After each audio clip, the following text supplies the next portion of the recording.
PCOD থকা মানুহখিনি এলেহুৱা শকত হৈ যায় স্কিনবিলাক মানে স্কিনখন বেয়া হয় মানে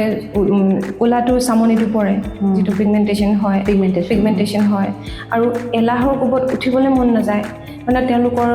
পিৰিয়ডটো সাংঘাতিক গণ্ডগোল 4-5 মাহ পিৰিয়ড নহয় মানে পিৰিয়ড নহয় কিন্তু এক্টিভিটি কৰিবলৈ এলাহটোৰ কাৰণে নকৰে মানে ভিতৰৰ হৰমনবোৰ এনেকুৱা ঠাণ্ডান হৈ থাকে যে সেইখিনি কৰিবলৈ সেই শক্তিটো উদগনিটো নাপায় ভিতৰখনৰ পৰা 4-5 মাহ পিৰিয়ড নোহোৱাকৈ থকা মানে তোমাৰ শৰীৰটোত কিমান টক্সিন জমা হৈছে এইখিনিতো আমি বহিষ্কাৰ কৰিব লাগিব নিষ্কাশন কৰিব লাগিব পিচিঅ'ডি সমস্যাৰ লগত ফাৰ্টিলিটিৰ সমস্যা আহে মহিলাসকলৰ বিশেষকৈ এতিয়া ধৰক পিচিঅ'ডি PCOS থাইৰয়েড বিশেষকৈ থাইৰয়েডৰতো যথেষ্ট সমস্যা ডায়েবেটিছ এইবোৰ সমস্যা কিমান ঠিক কৰিব পাৰে যোগাই মোৰ মানে তোমাৰ ইমানেই বেছি হৰমনেল ইমবেলেঞ্চ হয় আমাৰ বডিত তোমাৰ মানসিক চাপ যিটো তোমাৰ একদম ডিপ্ৰেশ্যনৰ শেষ পৰ্যায়লৈ লৈ যায় কিন্তু অকল যোগাসন স্পৰ্টছলৈ নি গ'ল্ড মেডেল জিকা বা মেডেল জিকাটো নহয় এজনী ছোৱালীয়ে কেনেকৈ সৰু কালৰ পৰা তেওঁ গোটেই জীৱনজুৰি যোগাসনৰ লগত থাকি নিজৰ স্বাস্থ্যটো নিজৰ ইউটেৰাছটো নিজৰ অভেৰীবিলাক ঠিক কৰি ৰাখিব পাৰে এই 24 ঘণ্টাৰ ভিতৰত এঘণ্টা যদি সন্তানটোৱে শৰীৰটোক দিয়ে কি সমস্যাৰ পৰা মানে তেওঁলোকে গোটেই জীৱনজুৰি পৰিত্ৰাণ পাব সেই কথাটো মানে মাক দেউতাকহঁতৰ মানে সেইটো ওপৰত জ্ঞানটো অকণমান কম বুলি ভাবিছোঁ মই সফলভাৱে আপুনি এতিয়ালৈকে ধৰক কেনেধৰণৰ পৰিৱৰ্তন দেখিছে মানুহৰ আপোনাৰ তাত শিকি পেলাই হয় কিখিনি অসুখ বা কিখিনি সমস্যাৰ পৰা মুক্ত হৈছে ৰাজহাড়ডাল খুব বেকা মানে অত্যন্ত বেকা মানে তুমি ৰাজহাড়ডাল হাতেৰে চুই চালে তুমি এদিন তেওঁ মোক চুবলৈও দিছিলে যে মোৰ হাড়ডাল চুই চাওকচোন তেওঁ তললৈ হালিবও নোৱাৰে ওপৰলৈ উঠিব নোৱাৰে তাৰপিছত যাব সময়ত কৈ থৈ গৈছে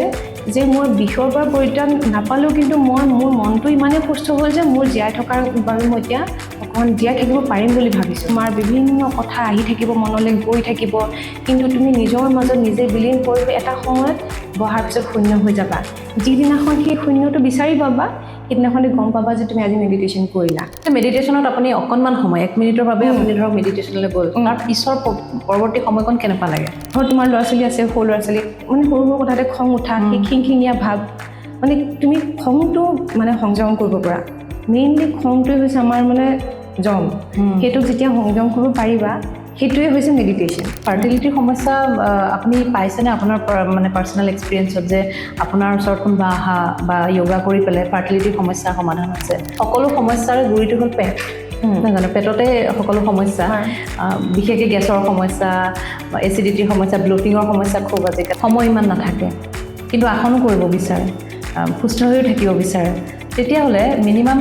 2-এটা আপুনি আসনৰ নাম কওকচোন বা প্ৰাণায়াম 2-এটাৰ নাম যিকেইটা কৰি থাকিলে মিনিমাম সেইকেইটা কৰি থাকিব পাৰে আৰু ধৰক শৰীৰটো সুস্থ কৰিব খুজিছা আসন কৰিব লাগিব মন সুস্থ কৰিব খুজিছা প্ৰাণায়াম বা শ্বাস প্ৰশ্বাস যিটো আমাৰ জীৱনী শক্তি মনটো তোমাৰ স্থিৰ কৰিবৰ কাৰণে আত্মশুদ্ধিৰ কাৰণে তোমাক ধ্যান কৰিব লাগিব অনুলোম বিলোম মানে হৈছে তুমি বাওঁ নাকৰ পৰা উশাহ ল'লা সোঁ নাকৰ পৰা এৰিলা কিন্তু কিমান সময় ল'লা কিমান সময় এৰিলা এনেই লৈছা আৰু এৰিছা এনেকৈ নহ'ব নিজৰ শাহুমাৰ 96 হৈছে তেওঁ যিহেতু আসন কৰিবলৈ তেওঁ চলবাসন কৰে মই দেখিছোঁ কেতিয়াবা দেখি থাকোঁ উঠিবলৈ চেষ্টা কৰে তেওঁ স্পণ্ডিলাইটিছৰ সমস্যা আছিলে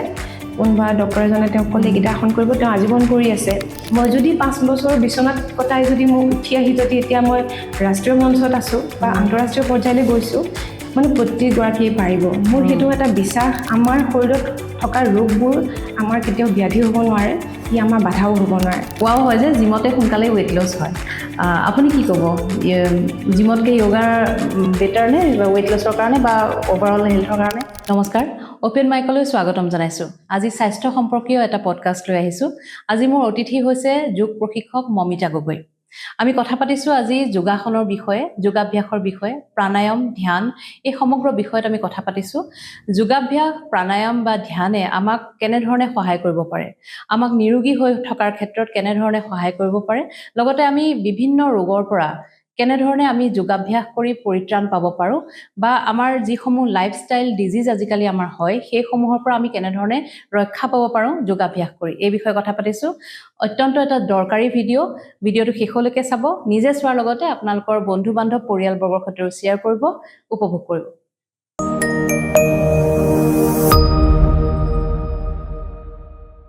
মমিতা বা স্বাগতম জনাইছোঁ মোৰ পডকাষ্টলৈ নমস্কাৰ বহু দিনৰ পৰা ভাবি আছিলোঁ আপোনাক আনিম আপোনাৰ লগত কথা পাতিম আমাৰ যিহেতু জীৱনৰ একেবাৰে গুৰুত্বপূৰ্ণ এটা কথা হ'ল স্বাস্থ্য স্বাস্থ্যৰ বিষয়ত কথা পতাই হোৱা নাই আৰু আপোনাৰ লগত পাতিম বুলি ভাবি আছিলোঁ আজি ফাইনেলি আপোনাক পালোঁ ধন্যবাদ সংগীতা মই আজি দুষাৰমান ক'ব পাৰিলে ভালো পাম আৰু তুমি যে ভাবিছা মই এইটো ক'বলৈ এতিয়া যোগ্য হৈছোঁ বুলি তোমাক আন্তৰিক ধন্যবাদ নাই নাই আপুনি বহুত ভাল কাম কৰি আছে আপুনি য়োগা স্পৰ্টছৰ কাৰণে কাম কৰি আছে য়োগা আপোনাৰ ফিটনেছৰ কাৰণে কাম কৰি আছে মইতো দেখিয়ে আছোঁ আৰু মই নিজেও জড়িত আছিলোঁ যিহেতু অলপ দিন হয় আমি জানো ধৰক কিছু পঢ়া শুনা কৰিলে বা এনেই ভিডিঅ'বোৰ আজিকালি দেখিলে গম পাওঁ যে য়োগাই প্ৰায় সকলোখিনি অসুখেই প্ৰায় সকলোখিনি বেমাৰে আমাৰ ঠিক কৰিব পাৰে বা সুস্থ কৰিব পাৰে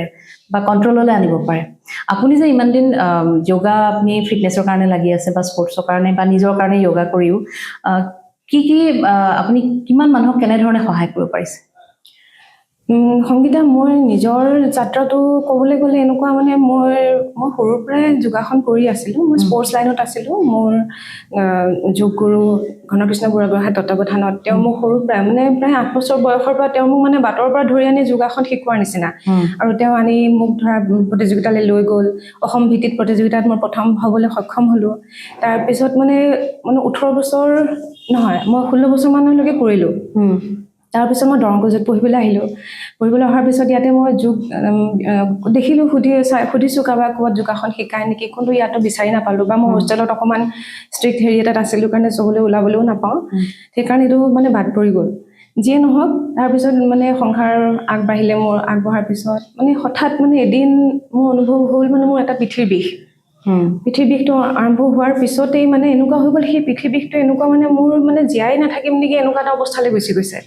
ইয়াত মই বহুত ডাক্তৰক দেখালোঁ গুৱাহাটীলৈ গ'লোঁ সকলো ডাক্তৰৰ ওচৰত যোৱাৰ পিছত মানে মই যেতিয়া ভাবিছোঁ যে মোৰ এই বিষটোৱে মোক আৰু শান্তিত শুবলৈ নিদিয়ে থাকিবলৈ নিদিয়ে মানে কাম বন কৰিব পৰা নাই ল'ৰা দুটা সৰু এনেকুৱা অৱস্থাতে মই মানে চেন্নাইলৈ গ'লোঁ এবাৰ মোৰ মানুহজনে ক'লে যে তোমাক এবাৰ বাহিৰত দেখাই ন তাৰ এজন ডক্টৰ মহাদেৱন মোৰ এনেকুৱা লাগিছে তেওঁৰ নামটো তেওঁ মানে মোক ক'লে যে আপুনি একো কৰিব নালাগে একোৰে কাৰণে মই আপোনাক ঔষধ নিদিওঁ আপুনি মাত্ৰ যোগাসন কৰক সেই যোগাসন কৰিম বুলি ভাবোঁতে ইয়াত আকৌ মই যোগাসনৰ মানে ক'ত শিকায় কি কৰে এইটো মই বিচাৰিছিলোঁ ক'তো নাপালোঁ নোপোৱা দেখি মোৰ এজন দেউৰ ল'ৰা আছে দিব্য দুৱৰা বুলি তেওঁ লক্ষ্মীবাই নেশ্যনেল ফিজিকেল ইনষ্টিটিউটত তেওঁ তাতে কাম কৰে ক'লে যে নবৌ আপুনি ইয়ালৈ আহক ইয়াতে এটা সুবিধা আছে আপুনি একমাহ থাকি যাওকচোন আপুনি ভাল নহ'লে কেনেকৈ হ'ব কাৰণ মানুহজনী মোৰ ৱেইট বাঢ়িছে থাইৰয়ড বহুত বেছি থাইৰয়ডৰ সমস্যা মানে মোৰ থাইৰয়ডৰ সমস্যাটোৰ কাৰণে মই টোপনি নাহে গোটেই জইণ্ট পেইন মানে মাহেকীয়াৰ অসুবিধা মানে বিভিন্ন ধৰণৰ আৰু চবতকৈ বেছি মানে মানসিক চাপ ইমান বেছি হৈছে যে মোৰ মানে জীয়াই থকাৰ মানে শেষ মানে সীমাও পাৰ হৈ গৈছে মই কৈছোঁ যে ল'ৰাকেইটালৈ আৰু নাথাকিম চাগে মই মানে তেনেকৈ বুলি ভাবোঁতে সি এদিন আমাৰ ঘৰলৈ আহি পেলাই ক'লে নবৌ আপোনাক মই এনেকৈ চাব নোৱাৰোঁ আপুনি ইমান ৰাংঢালি আপুনি মোৰ তালৈ আহক মই আপোনাক মানে দেখুৱাম তালৈ গৈ সেই 1.5 মাহ মানে মই যোগাসন শিকিবলৈ গৈছিলোঁ কিন্তু তাতে মানে তেওঁলোকে এটা কোৰ্চ কৰায় এইটো চাৰ্টিফিকেট কোৰ্চ এখন নেশ্যনেল ইনষ্টিটিউট হয় তাৰ পৰা এটা চাৰ্টিফিকেট কোৰ্চ তাত যেতিয়া আমাৰ ডেনিছ ব্ৰহ্ম ছাৰৰ নাম ল'ব লাগিব ডেনিছ ব্ৰহ্ম ছাৰ লক্ষ্মী কুমাৰী তেওঁ ডেনিছ ব্ৰহ্ম ছাৰৰ তত্ত্বাৱধানত আমি শিকিছোঁ লক্ষ্মী কুমাৰীৰ পৰা বহুত যোগাসন শিকিলোঁ মানে এইখিনি কৰি থাকোঁতে মই গম পালোঁ যে এইটো এটা কোৰ্চে হয় এখন চাৰ্টিফিকেট এইখন শিকাৰ পিছত মই নিজে আনক শিকাব পৰা এটা হেৰি হ'ব এইবোৰ মানে মোৰ কোনো চিন্তাৰ বিষয়ে নাছিলে মই কেনেকৈ ৰাতি শুবলৈ পাওঁ কাৰণ 5 বছৰ দিন মই শুৱা নাই মানে 5 বছৰ দিন মানে শেষ নিশাটো মই বহি কটাওঁ মানে মোৰ ৰাজহাড়ৰ এনেকুৱাই বিষ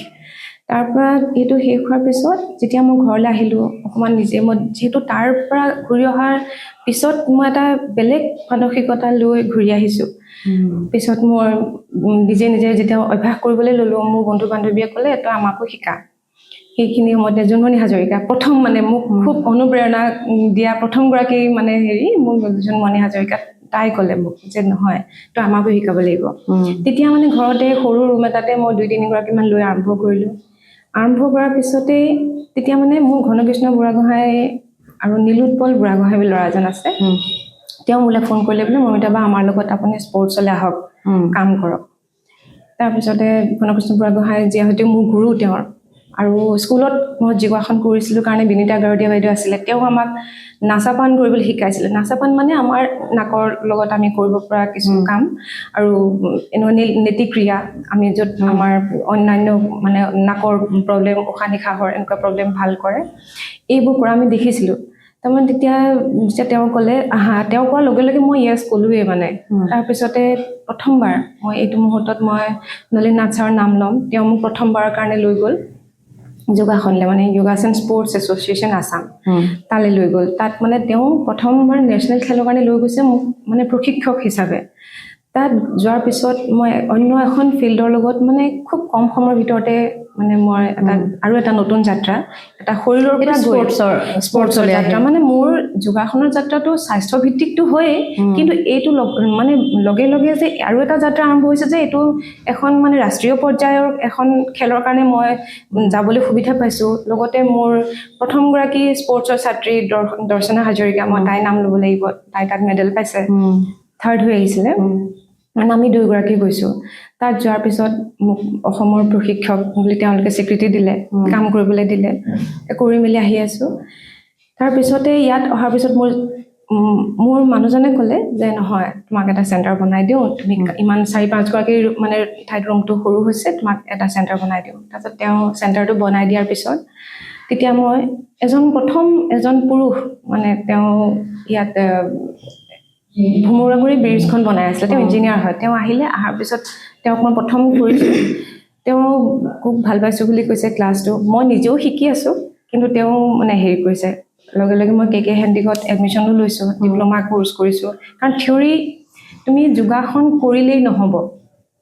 থিয়ৰী জনাটো, তথ্য জনাটো খুব দৰকাৰ। তোমাৰ এনাটমি ফিজিঅ'লজি জনাটো বহুত দৰকাৰ। যিহেতু মই কলা শাখাৰ ছোৱালী,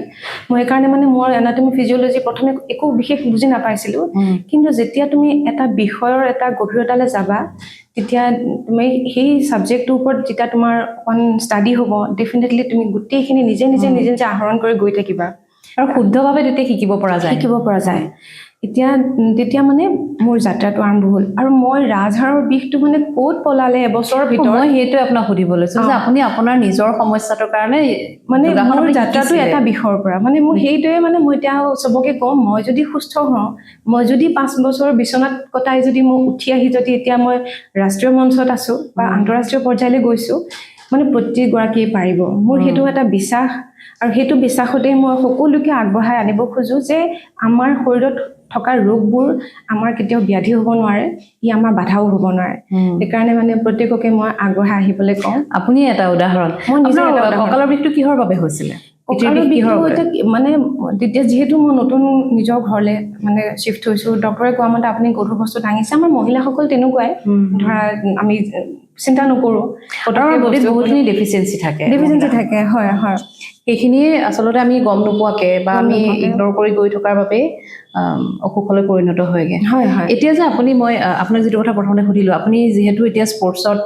বহুখিনি আপুনি নিজেও খেলিছে, লগতে বহু ল'ৰা ছোৱালী আপুনি বাহিৰলৈ খেলাবলৈও নিছে, লগতে ফিটনেছৰ কাৰণেও আপুনি কৰি আছে। মই প্ৰথমতে ফিটনেছৰ কথাটোলৈ যদি যাওঁ, ফিটনেছৰ ক্ষেত্ৰত আপুনি এতিয়ালৈকে সফলভাৱে আপুনি এতিয়ালৈকে ধৰক কেনেধৰণৰ পৰিৱৰ্তন দেখিছে মানুহৰ আপোনাৰ তাত শিকি পেলাই? কিখিনি অসুখ বা কিখিনি সমস্যাৰ পৰা মুক্ত হৈছে? মানে মই দুটা কথা ক'ব খোজোঁ মানুহৰ বহুত শাৰীৰিক সমস্যা থাকে, কিন্তু তাৰ অধিকাংশ থাকে মনত। মানসিক সমস্যা তাতকৈ দুগুণ। মানে ধৰা মোৰ আজি বিষাইছে, কিন্তু যদি মই ভাবিয়ে থাকোঁ এইটো মোৰ বিষাইছে, কেতিয়াও ভাল নহ'ব, সেই মানুহজন সুস্থ হ'বলৈ বহুত সময় লাগিব। কিন্তু তুমি যদি ভাবা যে নহয়, এইটো মোৰ বিষাইছে, তাক মই সুস্থ কৰিব লাগিব, সি কিন্তু দুদিনতে আৰাম পাব। বস্তুটো বহুত বেছি কিন্তু চাইক'লজিকেল হয়। আৰু মই দেখিছোঁ বহুত এজনটো মানুহ আহিছিলে মোৰ তালৈ, তেওঁ ৰাজহাড়ডাল খুব বেকা, মানে অত্যন্ত বেকা। মানে তুমি ৰাজহাড়ডালে হাতেৰে চুই চালে, তুমি এদিন তেওঁ মোক চুবলৈও দিছিলে যে মোৰ হাড়ডাল চুই চাওকচোন। তেওঁ তললৈ হালিবও নোৱাৰে, ওপৰলৈ উঠিব নোৱাৰে। এই মানুহজন তেওঁৰ চেন্নাইৰ আছিলে, তেওঁ ইয়াতে চাকৰি কৰি আছিলে। তাৰপিছতে তেওঁ আহোঁতে তেওঁ মোক ক'লে, আপুনি মোৰ ৰাজহাড়ডাল চুই চাওকচোন। মই চুই পেলাই ভয় খাই গ'লোঁ। তেতিয়া মই যিহেতু একেবাৰে এখন ফিল্ডত নতুন, তেওঁকতো মই এতিয়া ক'ব নোৱাৰোঁ যে আপোনাক মই সুস্থ কৰি দিম, কিন্তু তেওঁক মই খালি কেইটামান কথাৰে মটিভেট কৰি আছিলোঁ যে আপুনি সুস্থ হ'বই, মই যদি ভাল হ'লোঁ আপুনিও হ'ব, মই যদি ভাল হ'লোঁ আপুনিও হ'ব। তেওঁ মোৰ ওচৰত এমাহ কৰিলে, তাৰপিছত তেওঁ ট্ৰান্সফাৰ হ'ল। হোৱাৰ পিছত যাবৰ সময়ত কৈ থৈ গৈছে যে মই বিষৰ পৰা পৰিত্ৰাণ নাপালেও, কিন্তু মোৰ মনটো ইমানেই সুস্থ হ'ল যে মোৰ জীয়াই থকাৰ বাবে মই এতিয়া অকণমান জীয়াই থাকিব পাৰিম বুলি ভাবিছোঁ। নহ'লে মানে মই ভাবিছোঁ মোৰ অতি সোনকালে মৃত্যু হোৱা হ'লে ভাল আছিল নেকি, তেওঁ তেনেকৈ ভাবিছে। কিন্তু তেওঁ ক্লাছত প্ৰায় বহি থাকে, খালি মানে মই যিখিনি কথা কওঁ সেইখিনি শুনি থাকে বা আসনৰ লগত প্ৰাণায়ামখিনি মই কৰিবলৈ কওঁ প্ৰাণায়ামৰো মোৰ টেকনিক থাকে যিটো মানে আমি এনেই প্ৰাণায়াম কৰি থাকিলে নহ'ব শুদ্ধ প্ৰাণায়ামহে শৰীৰৰ কাৰণে উত্তম তাৰমানে যদি তুমি শৰীৰটো সুস্থ কৰিব খুজিছা আসন কৰিব লাগিব মন সুস্থ কৰিব খুজিছা প্ৰাণায়াম বা শ্বাস প্ৰশ্বাস যিটো আমাৰ জীৱনী শক্তি মানে ধৰা কি বুলি কয় প্ৰাণযোগ আয়াম মানে জীৱনী শক্তি বৃদ্ধি এইটো কৰিবলৈ প্ৰাণ শক্তি বৃদ্ধি কৰিবৰ কাৰণে প্ৰাণায়াম কৰিবই লাগিব আৰু আমি আৰু তোমাৰ ধ্যান মনটো তোমাৰ স্থিৰ কৰিবৰ কাৰণে আত্মশুদ্ধিৰ কাৰণে তোমাক ধ্যান কৰিব লাগিব আৰু বহুতে মোক এতিয়া ফোন কৰে সৰু ল'ৰা ছোৱালী এতিয়া যিহেতু মই স্পৰ্টছ লাইনলৈ আহিছোঁ স্পৰ্টছ লাইনত অহাৰ লগে লগে বহুত ল'ৰা ছোৱালী মানে পেৰেণ্টছে মোক ফোন কৰে মোৰ ল'ৰাটো বৰ চঞ্চল এটা অকণমান তাক মেডিটেশ্যন দিয়াবচোন মানে মেডিটেশ্যন বস্তুটো তেনেকুৱা নহয় আমিতো মেডিটেশ্যনত বহিবৰ কাৰণে তুমি মেডিটেশ্যনত বহাটো হৈছে চবতকৈ ডাঙৰ এটা চেলেঞ্জ তুমি আজি যদি ভাবিলা যে মই আজি অকল মেডিটেশ্যন কৰিম তুমি বহাৰ লগে লগে তোমাৰ এনেকুৱা কথাৰে জুমুৰি দি ধৰিব তোমাৰ মনটো তুমি একদমেই মন লগাব নোৱাৰিবা কিন্তু তুমি এনেকেই বহি থাকিব লাগিব তোমাৰ বিভিন্ন কথা আহি থাকিব মনলৈ গৈ থাকিব কিন্তু তুমি নিজৰ মাজত নিজে বিলীন হৈ এটা সময়ত বহাৰ পিছত শূন্য হৈ যাবা যিদিনাখন সেই শূন্যটো বিচাৰি পাবা সেইদিনাখনে গম পাবা যে তুমি আজি মেডিটেশ্যন কৰিলা কিমান দিন লাগে তেনেকে মনটো কন্ট্ৰোল কৰি মেডিটেশ্যন মানে তুমি মানে মই নিজে মোৰ নিজৰ লাইফত এতিয়ালৈকে চাগে হাৰ্ডলি মই 2-3 দিন এই 6-7 বছৰত চাগে 2-3 দিন মানহে মেডিটেশ্যনত গৈ পাইছোঁ মানে সদায় তোমাক কথাই ডিষ্টাৰ্ব কৰে আৰু তোমাৰ যিহেতু তুমিও জানা তুমি বহুত ব্যস্ত তাৰ মাজত তুমি ৰাতিপুৱা শুই উঠি মোৰ মেডিটেশ্যন কৰা মানে চিষ্টেমটো এনেকুৱা মই শুই উঠি বিচনাখন নানামি পেলাই মই বিচনাখন ননমাকেই মই তাতেই মানে মই 5 মিনিটমান বহি থাকোঁ 5 মিনিট মনৰ শক্তি বৃদ্ধি কৰি পেলাই মই নামি আহোঁ মানে 5 মিনিটে মই বহি থাকোঁ মোৰ মনলৈ আহি থকা কথাবোৰ মানে আহি থাকে জুমুৰি দি থাকে তাৰপিছতে এটা সময়ত অকণমান সময় মই ব্লেংক হৈ যাওঁ কিন্তু সেইটো সদায় নহয় আৰু তুমি আজি উঠা দেৰি হ'ল তেতিয়া তুমি দৌৰা-দৌৰি হ'ল নহ'ব আৰু তেতিয়া এনেকুৱা এই যে মেডিটেশ্যনত আপুনি অকণমান সময় 1 মিনিটৰ বাবে আপুনি ধৰক মেডিটেশ্যনলৈ গ'ল তাৰ পিছৰ পৰৱৰ্তী সময়কণ কেনেকুৱা লাগে তাৰ পিছৰ পৰৱৰ্তী সময়তো তুমি এনেকুৱা লাগিবা মানে আজি মোৰ মন কি মানে তুমি এই পখিলা হৈ উৰিবলৈ মন যোৱা নিচিনা মানে তোমাৰ বিৰাটেই ভাল লাগি থাকে যে আজি মানে অকল মেডিটেশ্যন কৰিলোঁ মানে ধৰা আজি তুমি এটা অদ্ভুত ধৰণৰ মানসিক শক্তি আৰু তুমি তোমাৰ লাইফত আহি থকা দৈনন্দিন আমি মুখামুখি হোৱা যিবোৰ চেলেঞ্জ এইবোৰ তাৰমানে একো যেন নাই বিশেষকৈ তোমাৰ ঘৰত তোমাৰ ল'ৰা ছোৱালী আছে সৰু ল'ৰা ছোৱালী মানে সৰু সৰু কথাতে খং উঠা সেই খিংখিঙীয়া ভাৱ মানে তুমি খংটো মানে সংযম কৰিব পৰা মেইনলি খংটোৱে হৈছে আমাৰ মানে জম সেইটোক যেতিয়া সংযম কৰিব পাৰিবা সেইটোৱে হৈছে মেডিটেশ্যন মোৰ নিজৰ কনচেপ্ট এইটো দেই যেতিয়া তোমাৰ খং নুঠা হৈ যাব বা খংটো বা তুমি একদমেই কণ্ট্ৰল কৰি ল'লা পটককৈ যে আমি কিবা এটা কৈ দিওঁ সেই বস্তুটো নোহোৱা হৈ যায় যিটো আমি শ্বৰ্ট টেম্পাৰ বুলি কওঁ এইবিলাক একদমেই নোহোৱা হৈ যাব তুমি অকণমান সময় খালি তুমি লাগিলে 3 মিনিটেই হওক যদি বহি দিয়া সেই সদায় প্ৰেক্টিছ কৰিব লাগে মানে সদায় প্ৰেক্টিছ কৰিব লাগিব তুমি কেতিয়াবা নিজৰ মানে প্ৰেক্টিছৰ কাৰণে আজিকালি মোবাইলৰ সুবিধা আছে তুমি ওম লগাই ল'ব পাৰা তুমি ওমটো বহুত হেৰি আৰু কেতিয়াবা তুমি যোগা নিদ্ৰা বুলি এটা বস্তু আছে মই মানে যোগা নিদ্ৰা বহুত গুৰুৰ পৰা শুনি থাকোঁ যোগা নিদ্ৰাটোত মানে এনেকুৱা নহয় তোমাক নিজৰ ভিতৰখন নিজে তোমাক দেখুৱাব তোমাক প্ৰতিটো শৰীৰৰ প্ৰতিটো অংগ ফিল কৰাব ফিল কৰাৰ লগে লগে তোমাৰ বহি তোমাৰ চকুৰ যে মুঠ খাই যাব কাৰণ যেতিয়া তুমি তেওঁ অকণমান সময়ৰ কাৰণে তেওঁ তোমাক মানে তেওঁ বশ কৰি ল'ব হিপনোটাইজ কৰাৰ নিচিনাকৈ মানে তোমাক বশ কৰি ল'ব আপুনি চকু মুদক চকু মেলক মানে এই গোটেইখিনি তুমি যেতিয়া ফ'ল' কৰি গৈ থাকিবা তেতিয়াই তুমি গম পাবা যে তুমি মেডিটেশ্যনত গৈ আছা সেইখিনি কিন্তু সেইটো সময়ত তোমাৰ কাষত কোনো ডিষ্টাৰ্বেঞ্চ হ'ব নালাগিব সেইটো পৰিৱেশটো লাগিব আৰু তাৰমানে এটা সুস্থ শৰীৰ পাবলৈ কেৱল আসনেই নহয় যোগাসনেই নহয় মেডিটেশ্যন আৰু ধ্যান এইখিনি সমান্তৰালভাৱে লাগিব এতিয়া আমি যিবোৰ সচৰাচৰ এতিয়া আমি যিহেতু সমস্যালৈ আহোঁ আমাৰ মেক্সিমাম মানুহৰ এতিয়া লাইফষ্টাইল ডিজিজ বহুত মহিলাসকলৰ বিশেষকৈ এতিয়া ধৰক PCOD PCOS থাইৰইড বিশেষকৈ থাইৰইডৰটো যথেষ্ট সমস্যা ডায়েবেটিছ এইবোৰ সমস্যা কিমান ঠিক কৰিব পাৰে যোগাই মই তোমাক কওঁ মানে মই সম্পূৰ্ণ যে তোমাক থাইৰইডটো ভাল হৈ যাব সেইটো মই নকওঁ মই মোৰ নিজৰে 2013 চনৰ পৰা থাইৰইডৰ মানে অসুবিধা আছে কিন্তু মানে থাইৰইডৰ যেতিয়া প্ৰথম অসুবিধাটো হৈছিলে মোৰ মনত আছে মই 21 দিন শুৱা নাই টোপনি নাই যোৱা 21 দিন টোপনি নোযোৱাকৈ সাংঘাতিক ধৰণৰ মানসিক চাপ এটাত ভুগি আছোঁ মানে তেতিয়া মোৰ থাইৰইড ধৰা পৰিছে আৰু থাইৰয়ড চিষ্ট হৈছিলে মোৰ নিজৰ থ্ৰোটত থাইৰয়ড চিষ্ট হোৱাৰ কাৰণে সেইটো এটা বিষ মানে অদ্ভুত বিষ মানে তোমাক কৈছো এই বিষবিলাক যে উপশম পাবৰ কাৰণে মানে আসন কৰিব লাগে তেতিয়া মই নাজানো 13 চনত মানে এইবিলাক মানে মই এইখন যাত্ৰাৰ পৰা মোৰ সংসাৰৰ মাজত ইমানেই ব্যস্ত যে এইবোৰ মই একো দ্বিতীয় এখন দুনীয়া বুজি নাপাওঁ দূৰৈত আৰু তাৰপিছতে মই তেতিয়া আকৌ বাহিৰৰ ডক্টৰকে দেখালো ডক্টৰ দেখুৱাৰ পিছত থাইৰয়ড চিষ্টটো মই ভাল পালো কিন্তু তাৰপিছত মানে ভাল পাইছো যেতিয়া মই যোগা কৰিবলৈ আৰম্ভ কৰিলো থাইৰয়ডটো বাঢ়ি থাকিলেও তুমি গাত গম নোপোৱা মানে টোপনি নহাৰ সমস্যা বিষ চিষ এইবোৰ একো নহয় সাইড এফেক্টছবিলাক নাথাকে কিন্তু মানে মোৰ মানে অলপ মুখখন ওলমি যায় মানে মোৰ স্কিন মানে এনেকুৱা লাগিব তোমাৰ গালখন ওলমি গৈছে নেকি তোমাৰ মানে অলপ ড্ৰাউজি ফিলিং এটা আহি থাকে বেলেগোৱা ভাৱ এটা তাৰপিছতে মই মানে নিজে কেতিয়াবা নিজৰ কথা ভাবো যে মই ইমান আসন কৰি আছো 3-4টা ক্লাছ কৰি আছো প্ৰতিবাৰতে মই নিজে মানে মই নিজেও সমান কৰি থাকো সিহঁতৰ লগত মোৰ চাগে থাইৰয়ডৰ কাৰণে মেডিচিন খাব নালাগে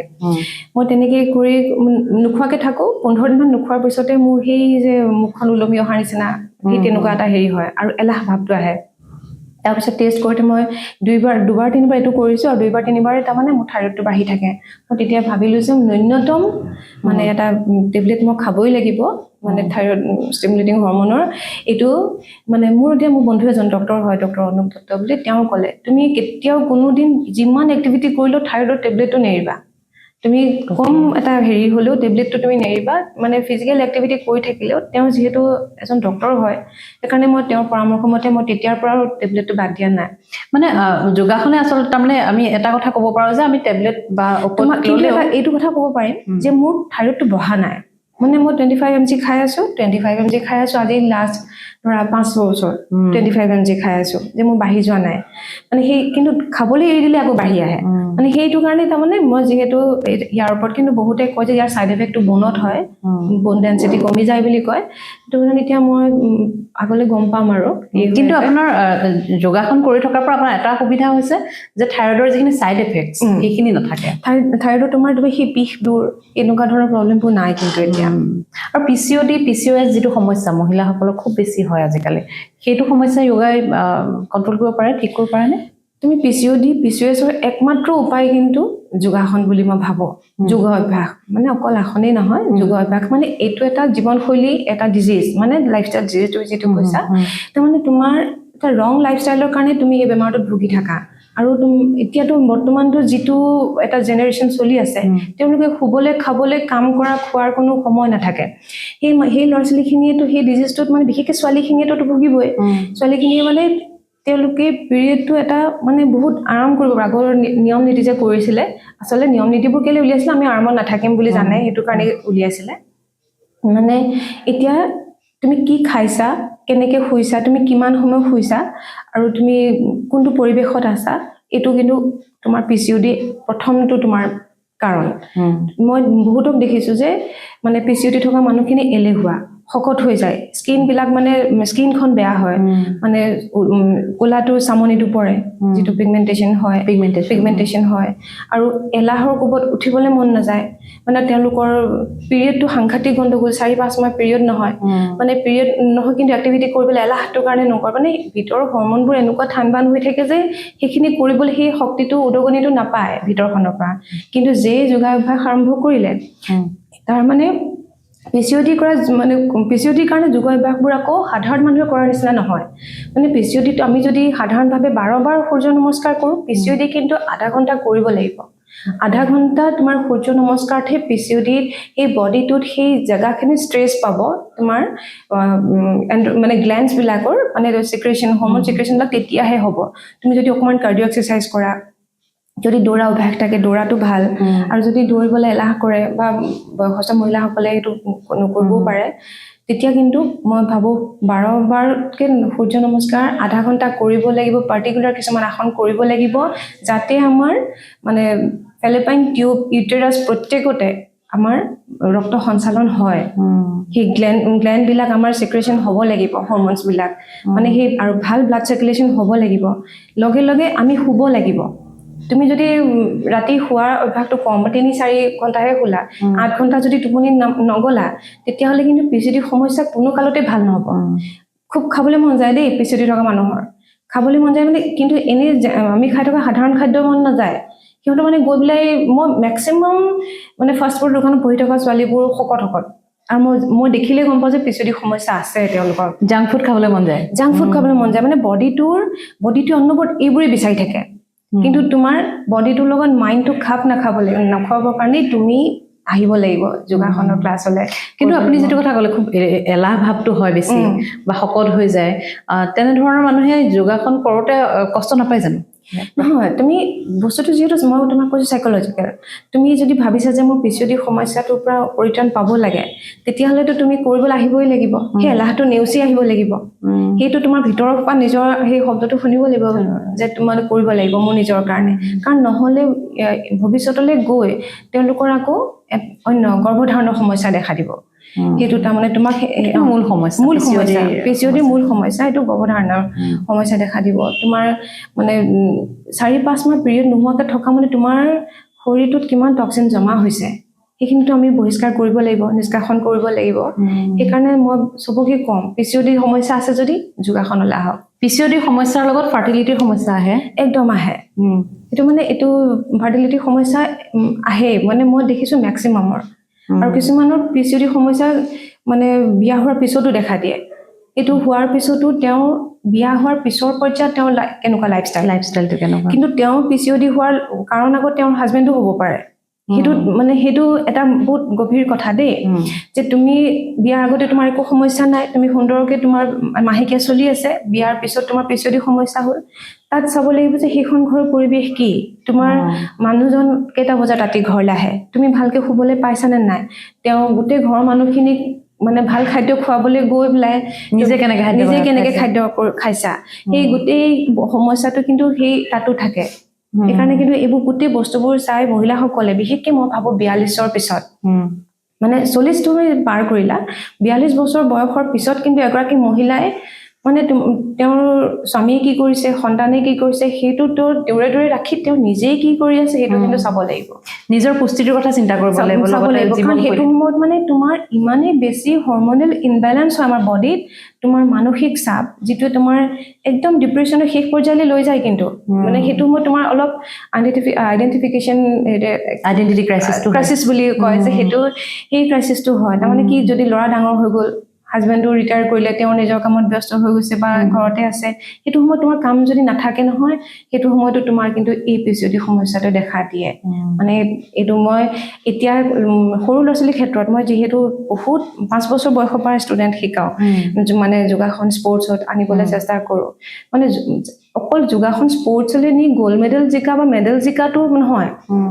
এজনী ছোৱালীয়ে কেনেকৈ সৰু কালৰ পৰা তেওঁ গোটেই জীৱন জুৰি যোগাসনৰ লগত থাকি নিজৰ স্বাস্থ্যটো নিজৰ ইউটেৰাছটো নিজৰ অভেৰীবিলাক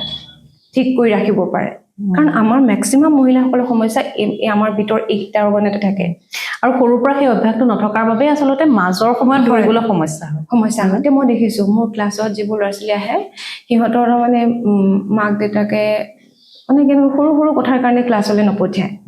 মানে সৰু কথাৰ কাৰণে গোটেই 24 ঘণ্টাৰ ভিতৰত এঘণ্টা যদি সন্তানটোৱে শৰীৰটোক দিয়ে কি সমস্যাৰ পৰা মানে তেওঁলোকে গোটেই জীৱন জুৰি পৰিত্ৰাণ পাব সেই কথাটো মানে মাক দেউতাকহঁতৰ মানে সেইটো ওপৰত জ্ঞানটো অকমান কম বুলি ভাবিছোঁ মই সেইটো কাৰণে মানে এই আজি কিবা এটা হ'ল সেইটো কাৰণে নপঠালো মানে এনেকুৱা নহয় অভ্যাসটো আৰু যদি তেওঁ নাহিলে ক্লাছলৈ ঘৰত হ'লেও তুমি এঘণ্টা কৰা অভ্যাসটো গঢ়ি তোলাটো মানে স্বাস্থ্যটো তাৰমানে এনেকুৱা এটা বস্তু তুমি যদি বজাৰত কিনিব নোপোৱা সেইটো তাৰমানে তুমি নিজে মানে আৰ্ণ কৰিবই লাগিব সেইকাৰণে মানে মই ভাবোঁ প্ৰতিজনী ছোৱালীক ল'ৰাবিলাকেতো দৌৰি ঢাপৰি থাকিব কৰি ল'ব কিন্তু ছোৱালীবিলাকক কিন্তু একদম এই পিউবাৰ্টিৰ পৰা মেনোপজলৈকে এই যিটো যাত্ৰা এই যাত্ৰাটো কিন্তু সদায় সুস্থ সবল হ'বৰ কাৰণে কিন্তু যোগ অভ্যাস কৰিব লাগিব পিছদিৰ সমস্যাৰ কথা কওঁতে আপুনি যিহেতু পিৰিয়ডছৰ কথাও কৈছে মহিলাৰ পিৰিয়ডছৰ সময়ত যে এটা খুব বিষৰ প্ৰব্লেম হয় খুব বিষ হয় সেইটো এটা সমস্যা থাকে বহুত মহিলাৰ পিৰিয়ডছৰ সময়ত সেইটো মানে এতিয়া সেইটো যোগাসনে ঠিক কৰিব পাৰে নে যোগাসনে ঠিক কৰিব তাৰ মেডিচিন খাব লাগিব বুলি মই ভাবোঁ যোগাসনে ঠিক কৰিবলৈ মানে এইটো মানে আমাৰ ইউটেৰাছটো সংকোচন হৈ থাকে বুলি কয় আৰু এই সংকোচন হৈ থকাৰ কাৰণে খুব ভালকৈ মুকলি হৈ নোযোৱাৰ কাৰণে সেই পেটৰ বিষৰ সমস্যাটো আহে বুলি তেওঁলোকে ডক্তৰসকলে ক'ব খোজে মানে সেইটো মডাৰ্ণ চায়েন্সে সেইটো ক'ব ভালকৈ কিন্তু মানে তাৰ কাৰণে তাৰমানে তোমাৰ মেডিচিন খাব লাগিব প্ৰথম কথা কি মই এলোপেথি মেডিচিনত একদমে যাবলৈ নিদিম কাৰণ তাৰ সাইড ইফেক্ট বহুত থাকে মানে এজনী ছোৱালী আজিকালি 8 বছৰতে তোমাৰ পিউবাৰ্টি হয় তুমি সেই ছোৱালীজনীক তুমি চিধা মেডিচিন এটা খোৱা বুলি ক'ব নোৱাৰা মানে যেতিয়া তোমাৰ সমস্যাটো হয় তেতিয়া তোমাৰ প্ৰথম কেইটামান মাহ মানে দেখা দিয়ে এইটো মানে দেখা দিয়াৰ লগে লগে আৰু বিশেষকৈ স্কুল গৈ থকা ল'ৰা ছোৱালীবিলাকৰ এইটো খুচৰা ৰোগ বুলিও কয় দেই ইজনীৰ যদি হয় সিজনীৰ হয় এইটো মানে সেইটো অকণমান মোৰ আইডিয়াটো কম বাৰু এইটো মানে তেতিয়া তোমাৰ কি হয় মানে আমাৰ এজন ছাৰে কৈছিলে তেতিয়া সেইটো সময়তে গৰম পানীৰ লগত মানে ঘিউ গৰু ঘিউ এচামুচ গুলি পেলাই লগে লগে খুৱাব লাগে লগে লগে সেই বিষটোৰ পৰা উপশম পায় আৰু যেতিয়া মানে আমি প্ৰত্যেকগৰাকী মহিলাই মানে অকল এই বিষটোৰ পৰা উপশম পাবৰ কাৰণে নহয় প্ৰতিগৰাকী মহিলাই পিৰিয়ড হৈ থকাৰ দিনকেইটাত আমি প্ৰতিদিনাখনে এদিন গৰম পানীত লগত ঘিউ গলাই খাব লাগে কিন্তু সেইটো মানে এতিয়া মই অলপ মানে ষ্টাডি কৰি পেলাই বা এজন ছাৰেও আমাক কৈ আছে ডক্টৰ কমলেশ মিশ্ৰ ছাৰ তেওঁ ওমেন ৱেলনেছৰ ওপৰত খুব ভাল ক্লাছ দি আছে এই ক্লাছত মই গম পাইছোঁ যে নহয় যে আমি প্ৰতিগৰাকী মহিলা ঘিউৰ লগত মানে আমি এটা গভীৰ সম্পৰ্ক গঢ়ি তুলিবই লাগে মই ফাৰ্টিলিটিৰ কথাটো যেতিয়া কৈছোঁ ফাৰ্টিলিটিৰ সমস্যা আপুনি পাইছেনে আপোনাৰ মানে পাৰ্চনেল এক্সপিৰিয়েঞ্চত যে আপোনাৰ ওচৰত কোনোবা অহা বা য়োগা কৰি পেলাই ফাৰ্টিলিটিৰ সমস্যা সমাধান হৈছে এনেকুৱা মানে মই তোমাক এইটো কম খুব মানে তোমাক গৌৰৱেৰে কৈছোঁ মই এতিয়ালৈকে মোৰ লগত ক্লাছ কৰি থকা দুগৰাকী 10 বছৰ মূৰত এগৰাকী 8 বছৰ মূৰত তেওঁৰ নিজৰ এতিয়া সন্তান সম্ভৱা ৰিচেণ্টলি তেওঁৰ এটা বাচ্চা হ'ল আৰু এগৰাকী বৰ্তমান সন্তান সম্ভৱা হৈ আছে তেওঁ মানে সেই ছোৱালীজনীৰ লগত মোৰ এটা খুব গভীৰ সম্পৰ্ক গঢ়ি তুলিলোঁ মানে আমাৰ দুগৰাকী খুব ভাল এটা বন্ধুত্ব হ'ল তেওঁ মানে সকলো কাম ধাম বাদ দি তেওঁ ইয়াতে খালি মোৰ লগত যোগাসন কৰিবৰ কাৰণে মোৰ ঘৰৰ ওচৰতে ভাড়া ঘৰ লৈ থাকিলে আৰু তাই তেতিয়া PhD কৰি আছিলে তাই ক'লে যে মই ক'লো নহয় তোমালোকৰ বিয়া 10 বছৰমান হ'ল তুমি কিন্তু চিন্তা কৰা তাই কৈছে PhD কমপ্লিট কৰি লওঁ মই কৈছোঁ নহয় তোমাক এইটো জাৰ্নি তুমি নাভাবিবা যে তুমি আজি চিন্তা কৰিলে কাইলৈ হৈ যাব তুমি কিন্তু তোমাৰ যাত্ৰাটো বেলেগ ধৰণে কৰা প্ৰথম কথা কি তুমি হাজবেণ্ডৰ লগত শিফ্ট হোৱা দ্বিতীয়তে তুমি অকল যোগাসন কৰি থাকিলেই নহ'ব তুমি যোগাসনৰ কিছুমান নিয়ম নীতি মানি চলিব লাগিব প্ৰথম কথা কি তুমি মানসিকভাৱে ভাবি ল'ব লাগিব যে মই মাক হ'ম তুমি এতিয়া ভাবি আছা যে মই ক'ত চাকৰি পাম ক'ত মই PhDটো শেষ হোৱা নাই থিচিছ লিখিব আছে এইবোৰ তোমাক দূৰত ৰাখিবলৈ তুমি এতিয়া ভাবিব লাগিব যে মই মাক হ'ম তাৰপিছত তাই মানে যিটো মাহত তাই শিফ্ট হ'ল যোৱাৰ সময়ত তাই দুটামান মাহৰ পৰা মোৰ তালৈ অহা নাছিলে তাই PhD মানে দৌৰাদৌৰিকৈ মানে তাই মোৰ কথাখিনি শুনিয়ে তাই দৌৰাদৌৰি মানে থিচিছ লিখিছে জমা কৰিছে গুৱাহাটীলৈ গ'ল য'ত নিজৰ ঘৰ দুৱাৰ ঠিক কৰি পেলাই এদিন মোক হঠাতে ফোন কৰিলে মমিতা বা মই এটা ভাল খবৰ দিবলৈ ফোন কৰিছোঁ যে মোৰ আজি 2 মাহ হ'ল মই মানে ডক্টৰক দেখাওঁতে মোৰ পজিটিভ আহিছে খুব ভাল লগা এই আনন্দটো মানে তোমাক ক'ব নোৱাৰো যে মই এতিয়া কিন্তু সেইকাৰণে মই ভাবোঁ মানসিকভাৱে তুমি প্ৰস্তুত হৈ যোৱাটো এটা তেতিয়াহে তোমাৰ শৰীৰটোৱে গ্ৰহণ কৰে কথাটো আৰু তাৰপিছত অন্যান্য বহুত কাম থাকিব যে তুমি মানে তোমাৰ স্বামীৰ লগত তুমি একেলগে সময় কটোৱা সেই বস্তুটো বহুতেই দৰকাৰ সেইটো সময়ত মানে তুমি সকলো সমস্যা বাদ দি নিজে একেলগে খোৱা এসাঁজ খোৱা নিজৰ মানে ভিতৰৰ মৰম চেনেহ বৃদ্ধি কৰা যিটো কয় সেইটো কিন্তু কৰিব লাগিব কিন্তু শৰীৰটোক যদি সুস্থ কৰিবলৈ যোৱা যায় তেতিয়াহ'লে আমি যোগাসন উত্তম বুলি আমি ক'ব পাৰোঁ এই ক্ষেত্ৰত যোগাসন উত্তম বিশেষকৈ আৰু আমাৰতো এতিয়া ধৰক মানুহৰ সকলো সমস্যাৰে গুৰিটো হ'ল পেট নাজানো পেটতে সকলো সমস্যা বিশেষকৈ গেছৰ সমস্যা এচিডিটিৰ সমস্যা ব্লটিঙৰ সমস্যা খুব আজিকালি আমি দৌৰা ধপৰা কৰি থকা মানুহবিলাকৰ বাহিৰত আমাৰ বেছিকেই হয়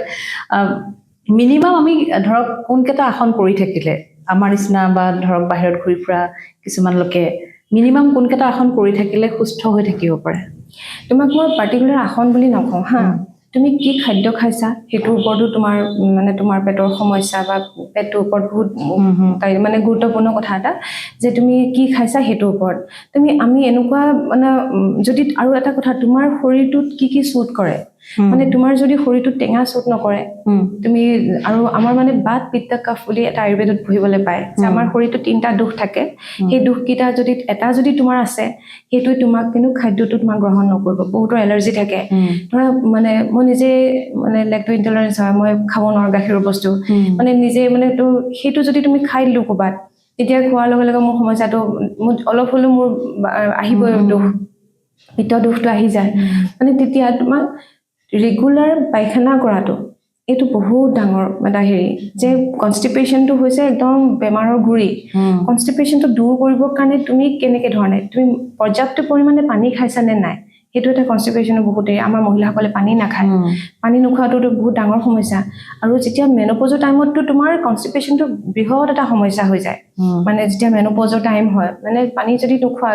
ডক্টৰে কমেও 3 লিটাৰ খাবলৈ কয় 3 লিটাৰ আমাৰ বডিয়ে নল'বও পাৰে সকলোৰে বডিত বেলেগ বেলেগ দেই তোমাক ডক্টৰে 3 লিটাৰ খাবলৈ ক'লে বুলি তোমাৰ বডিটো সেইটো লৈ ল'ব সেইটো নহয় আপোনাৰ ৱেইট হিচাপত পানী হয় নেকি মানে ৱেইট হিচাপতো পানী নহয় তুমি নিজে গম পাবা তোমাৰ বডিটো তোমাৰ পিয়াহ লাগি থাকিলে কাৰণে পানী খাবই লাগিব পিয়াহ নালাগিলেও মিনিমাম 1 লিটাৰ তুমি খাবই লাগিব কিন্তু এইটো নহয় যে তুমি 3 লিটাৰ পানী খাবা তাত আকৌ গৈ তোমাৰ কিডনিত বহুত এফেক্ট হয় সেইটো তুমি চাব লাগিব যে তোমাৰ বডিটো যদি ইমানখিনি পানী ল'ব পৰা নাই তোমাৰ বৃক্কতে ইমানখিনি তোমাক মানে এক্সক্ৰেশ্যন কৰিব নোৱাৰিব উলিয়াই দিব নোৱাৰিব বাট বডিটো ইমানকৈ নলয় মেক্সিমামখিনিতো ওলাই যাব যিমানখিনি বডিত লাগে সেইকাৰণে মই মিনিমাম 1 লিটাৰ খাবলৈ কম কিন্তু মানে দিনটোৰ ভিতৰত চিপকে বহি পানী খাবলৈ কম আৰু কনষ্টিপেশ্যনৰ সমস্যাটো হৈছে এনেকুৱা তোমাৰ বহুত তুমি সাধাৰণভাৱে ঠিক কৰিব পাৰা মেইনলি তোমাৰ ধৰা আমাৰ আয়ুৰ্বেদিকত কিছুমান মেডিচিন আছে মইতো চবকে কম ত্ৰিফলা খাবই লাগে কিন্তু আজিকালিতো টেবলেট ফৰ্মতো পায় মানে কনষ্টিপেশ্যনৰ সমস্যাটো তোমাৰ বদহজমটোতো যেতিয়া হয় মানুহৰ আৰু অন্যান্য গাত যিয়ে দুখ নাথাকক কিন্তু প্ৰথম তোমাৰ পেটটোৱে গণ্ডগোল কৰে মানে তোমাৰ পেটতে অশান্তিটো হয় পেটৰ পৰা আৰম্ভ হয় প্ৰথমটোৱে হৈছে কনষ্টিপেশ্যন তোমাৰ কনষ্টিপেশ্যন হ'বই তোমাৰ যদি গাত জ্বৰ থাকে তেতিয়াও কনষ্টিপেশ্যন ক'ৰবাত যদি বিষ থাকে তেতিয়াও কনষ্টিপেশ্যন তাৰমানে কনষ্টিপেশ্যনটো মানে শৰীৰত থকা তোমাৰ যিটো দূষিত বাষ্প সেইটো উলিয়াব পাৰিব লাগিব তাৰমানে তুমি ৰেগুলাৰ তুমি টয়লেট যাব লাগিব আৰু সেইটো কৰিব কাৰণে তোমাৰ যদি টয়লেট নহয় তুমি ত্ৰিফলা খোৱা ত্ৰিফলাতকৈ উত্তম আৰু কিবা আছে বুলি মই নাভাবোঁ এইটোতো আপুনি খোৱাৰ কথা ক'লে কিন্তু মই যিটো কথা কৈছো ধৰক খোৱাটো লাগিবই মানে ধৰক এটা মানে সূৰ্য নমস্কাৰৰ কথা জানো সূৰ্য নমস্কাৰেই যদি সূৰ্য নমস্কাৰ কৰিয়ে মানে ধৰক সকলো মিনিমাম সূৰ্য নমস্কাৰটো কৰি থাকিলে সুস্থ হৈ থাকিব পাৰিনে পাৰি মই সেইটো পাৰি বুলি ক'ম দেই মানে ধৰা প্ৰতিটো মানুহে চব আসন কৰিব নোৱাৰে মানে তুমি সাধাৰণ কেইটামান আসন তোমাৰ এজন মানুহৰতো বহুত সমস্যা থাকে ধৰা তেওঁৰ যদি কঁকালৰ বিষ তেওঁৰ যদি হাই ব্লাড প্ৰেছাৰ আছে তেতিয়াহ'লে তেওঁ কেতিয়াও ফ্ৰণ্টলে হাওলা আসনবোৰ কৰিব নোৱাৰিব চাৰ্ভাইকেলৰ প্ৰব্লেম আছে মানে এইবিলাক কৰিব নোৱাৰে তেওঁ সূৰ্য নমস্কাৰটো কিন্তু সূৰ্য নমস্কাৰটো আকৌ কঁকালৰ বিষত মানা কৰে দেই কেতিয়াবা কৰিবলৈ তুমি শ্ল' কৰিব লাগিব কাৰণ এইটো মানে বেষ্ট মানে কাৰ্ডিঅ' এক্সাৰচাইজ মই ভাবোঁ মানে এবাৰ তাৰমানে আৰু দ্বিতীয়টো নাই চাগে মানে সূৰ্য নমস্কাৰটো কৰি থাকিলে তুমি সকলো ধৰণৰ মানে তোমাৰ হাৰ্টৰ ডিজিজৰ পৰা তুমি নিজকে পৰিত্ৰাণ কৰি ৰাখিব পাৰিবা পেটৰ সমস্যা পাৰ্টিকুলাৰ মই নকওঁ পেটৰ সমস্যাটোৰ কাৰণে তোমাৰ অন্যান্য কিছুমান আসন দিব কিন্তু তোমাৰ পেটৰ সমস্যাটোৰ কাৰণে কিন্তু মেক্সিমাম তুমি অকল খাদ্যৰ ওপৰত নিৰ্ভৰ কৰিব লাগিব আৰু আসন সাধাৰণ মানুহে আসন বুলি কোৱাৰ লগে লগে তেওঁলোকক মই থিয় হৈ কৰা আসন কৰিবলৈ ক'ম দেই প্ৰথমে মানে এটা ভৰিৰ ওপৰত যদি বেলেঞ্চ কৰিব পাৰে আৰু ভাল ই তাৰমানে মনৰ সমস্যাবিলাক দূৰ কৰিব যেতিয়া আমি মানে এটা ভৰিত থিয় হওঁ তেতিয়া তোমাৰ মনটোৰ এটা স্থিৰতা আহে মনটোৰ স্থিৰতাটোৰ কাৰণে মই ষ্টুডেণ্টখিনিক সেইকাৰণে 3 মিনিট 4 মিনিট পৰ্যন্ত থিয় হৈ ৰাখিবলৈ চেষ্টা কৰোঁ কাৰণ সেইটো সময়ত ফ'কাছটো অনবৰত অকল সেই থিয় হৈ থকাটোতেই থাকে যিকোনো বেলেঞ্চিং আসন মানে তোমাৰ হেণ্ড বেলেঞ্চো হ'ব পাৰে সেইটো হেণ্ড বেলেঞ্চত অকণমান মানে এডভান্সত গুচি যায় মানে এইটো স্পৰ্টছলৈ গুচি যায়গৈ আৰু এই সেইটো সময়ত তুমি এডভান্স আসন কৰাব পাৰা মানে মাইণ্ড বেলেঞ্চৰ কাৰণে যেতিয়া এটা শিশুক বা এজন মানুহ মেণ্টেলি বেলেঞ্চ কৰিবলৈ হ'লে তেওঁক থিয় হৈ কৰা আসন কৰিবলৈ দিব লাগিব কিন্তু তেওঁৰ আকৌ শৰীৰত কি কি সমস্যা আছে সেইটো ল'ব লাগিব সেইটো ওপৰতহে তুমি আসন ডিপেণ্ড কৰিব এতিয়া সময়ৰ কথা যদি আমি কওঁ আমি এনে শুনো যে ৰাতিপুৱাৰ সময়খিনিয়েই যোগাসন কৰাৰ এটা উত্তম সময় বুলি কোৱা হয় ৰাতিপুৱাৰ সময়টোৱেই উত্তম সময় নে দিনৰ আৰু আন কোনটো সময়ত যোগাসন কৰিব পাৰে মানে আগৰ মানুহবিলাকে ৰাতিপুৱা সময়টো উত্তম বুলি কৈছিলে কিন্তু এতিয়া আমাৰ যিহেতু একেবাৰে মানে বেলেগ এটা দিশ চলি আছে পৰিৱৰ্তিত এখন সমাজ পৰিৱৰ্তিত এখন পৃথিৱী চলি আছে এতিয়া আমি যেতিয়া জভি জাগো তভি সবেৰা যেতিয়া শুই উঠোঁ তেতিয়াই ৰাতিপুৱা সেইকাৰণে মানে যেতিয়াই সুবিধা পাওঁ খালী পেট হ'ব লাগে খালী আৰু তোমাৰ আসন কৰাৰ লগে লগে খাব নালাগে বা যদি খালা 2-3 ঘণ্টা গেপ দিব লাগে তাৰ তেতিয়া তুমি যেতিয়াই মন যায় তেতিয়াই আসন কৰে এতিয়া প্ৰতিযোগিতাবিলাকলৈ যে যাওঁ তাততো কোনো নিৰ্দিষ্ট টাইম নাই এজনী কিছুমান খেলুৱৈটো মানে এনেকুৱা যোগাসনৰ খেলবোৰ কেনেকুৱা মানে তোমাৰ ধৰা এতিয়া 8টা বজাৰ পৰা আৰম্ভ বুলি ক'লে কিন্তু তোমাৰ ষ্টুডেণ্ট বহুত হৈ গ'ল তোমাৰ গৈ পেলাই 10টা বজাত সেইটো সময়ত কিন্তু ল'ৰা ছোৱালীবিলাকে নাখায় খাবলৈ নিদিয়ে আৰু সেইটো সময়ত মানে মই গ্লুক'জ পানী কিবা কিবি খাই থাকিবলৈ দিব এনাৰ্জিটো পাই থাকিবলৈ বা চকলেট খাবলৈ দিওঁ যদিও মিঠাটো ভাল নহয় সেইটো সময়ত আকৌ সেই চকলেটটো এনাৰ্জি দিয়ে দেই মানে সেইটো খাই থাকিব লাগে মানে কোনো নিৰ্দিষ্ট টাইম নাথাকে ৰাতি 11টালৈকে আসন কৰে আৰু